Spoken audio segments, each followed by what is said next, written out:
खुले तो धरती हिंदुस्तान की हो, आँख खुले तो धरती हिंदुस्तान की हो, आँख बंद हो तो यादें हिंदुस्तान की हो, आँख बंद हो तो यादें हिंदुस्तान की हो। हम मर भी जाए तो कोई गम नहीं, हम मर भी जाए तो कोई गम नहीं, पर मरते वक्त मिट्टी हिंदुस्तान की हो, पर मरते वक्त मिट्टी हिंदुस्तान की हो। आदरणीय आचार्य साहेब, आदरणीय गुरुजीओ, मारा वडीलो અને મારા પ્રિય સહાધ્યાય, આજનો દિવસ આપણા તમામ ભારતીયો માટે અત્યંત ગૌરવ અને સન્માનનો દિવસ છે। આજે 26મી જાન્યુઆરી છે, જેને આપણે આખા દેશમાં ગણતંત્ર દિવસ તરીકે ઉજવીએ છીએ। સૌપ્રથમ હું તમને બધાને 76મા પ્રજાસત્તાક દિવસની ખૂબ ખૂબ શુભેચ્છા પાઠવું છું।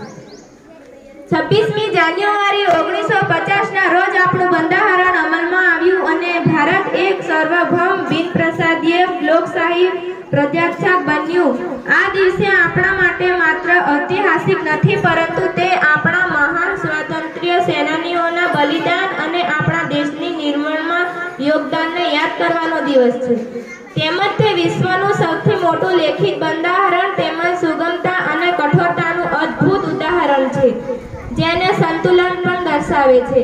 આપણા બંધારણમાં ઘડવાયા ડોક્ટર ભીમરાવ આંબેડકર અને તેમની ટીમે આપણા દેશ માટે એવું બંધારણ લખ્યું છે જે તમામ નાગરિકોને સમાનતા, સ્વાતંત્ર્ય અને ન્યાયની ખાતરી આપે છે।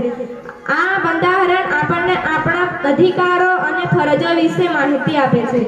આ બંધારણ આપણને આપણા અધિકારો અને ફરજો વિશે માહિતી આપે છે અને મજબૂત લોકશાહી વ્યવસ્થામાં જીવવા માટે પ્રેરણા આપે છે। આપણે બધાએ આપણા દેશ પ્રત્યે કર્તવ્યનિષ્ઠ બનવું જોઈએ। આપણા બંધારણ સિદ્ધાંતોને પાલન કરવું અને તેને વધુ સારો દેશ બનાવવામાં યોગદાન આપવું એ આપણી જવાબદારી છે। આપણા દેશના બહાદુર સૈનિકો, ખેડૂતો, વૈજ્ઞાનિકો, શિક્ષકો અને વિદ્યાર્થીઓ બધા પોતપોતાના ક્ષેત્રમાં સખત મહેનત કરી રહ્યા છે। આપણે પણ આપણા કર્તવ્યથી દેશનું ગૌરવ આપવાનું છે।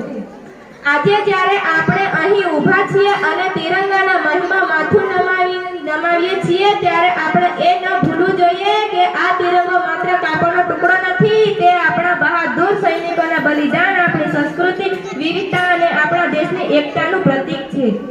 તો આ પ્રજાસત્તાક દિવસે આપણે સૌ સંકલ્પ લઈએ કે આપણે આપણા દેશ પ્રગતિ અને સમૃદ્ધિની ઊંચાઈ પર લઈ જવા માટે એક થઈને કામ કરીશું। જય હિન્દ, આભાર।